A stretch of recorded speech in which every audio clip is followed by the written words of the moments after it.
नमस्कार साथियों, मेरे चैनल में आप सभी का हार्दिक स्वागत है। मकर संक्रांति पर कुमाऊं में घुघुतिया पर्व धूमधाम से मनाया जाता है। लोक पर्व घुघुतिया की धार्मिक मान्यताएं हैं। त्योहार का मुख्य आकर्षण कौवा होता है। घुघुती त्योहार मनाने के पीछे एक लोकप्रिय लोक कथा है। जब कुमाऊं में चंद वंश के राजा राज करते थे, तो उस समय राजा कल्याण चंद की कोई संतान नहीं थी।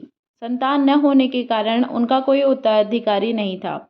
उनका मंत्री सोचता था कि राजा के मरने के बाद राज्य उसे ही मिलेगा।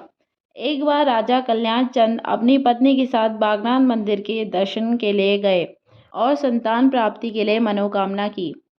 और कुछ समय बाद राजा कल्याण चंद को संतान का सुख प्राप्त हो गया, जिसका नाम निर्भय चंद पड़ा।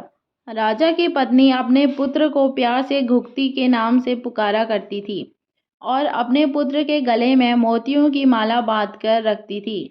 मोती की माला से निर्भय का विशेष लगाव हो गया था, इसलिए उनका पुत्र जब कभी भी किसी वस्तु की हट करता, तो रानी अपने पुत्र निर्भय को यह कहती थी कि हट ना कर, नहीं तो तेरी माला कौवों को दे दूंगी। उसको डराने के लिए रानी काले कौवा काले घुघुती माला खा ले बोलकर डराती थी। ऐसा करने से कौवे आ जाते थे और रानी कौवों को खाने के लिए कुछ दे दिया करती थी। धीरे धीरे निर्भय और कौवों की दोस्ती हो गई। दूसरी तरफ मंत्री घुघुती को मारकर राजपाट हड़पने की उम्मीद लगाए रहता था, ताकि उसे राजगद्दी प्राप्त हो सके। एक दिन मंत्री ने अपने साथियों के साथ मिलकर षड्यंत्र रचा। घुघुती जब खेल रहा था, तो मंत्री उसे चुपचाप उठाकर ले गया। जब मंत्री घुघुती को जंगल की ओर ले जा रहा था, तो एक कौवे ने मंत्री और घुघुती को देख लिया और जोर जोर से काँव काँव करने लगा। यह शोर सुनकर घुघुती रोने लगा और अपनी मोती की माला को निकालकर लहराने लगा। उस कौवे ने वह माला घुघुती से छीन ली। उस कौवे की आवाज़ को सुनकर उसके साथी कौवे भी इकट्ठा हो गए। मंत्री और उसके साथियों पर नुकीली चोंचों से हमला कर दिया। हमले से घायल होकर मंत्री और उसके साथी जंगल से भाग निकले। राजमहल में सभी घुघुती की उपस्थिति से परेशान थे। तभी एक कौवे ने घुघुती की मोती की माला रानी के सामने फेंक दी।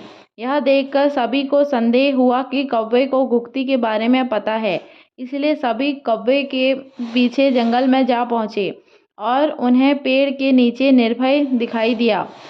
उसके बाद रानी ने अपने पुत्र को गले लगा लिया और राजमहल ले आई।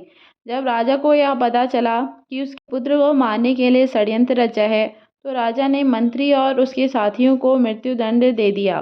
घुघुती के मिल जाने पर रानी ने बहुत सारे पकवान बनाए और घुघुती से कहा कि अपने दोस्त कौवों को भी बुलाकर खिला दे। यह बात धीरे धीरे सारे कुमाऊं में फैल गई और इस त्योहार ने बच्चों के त्योहार का रूप ले लिया।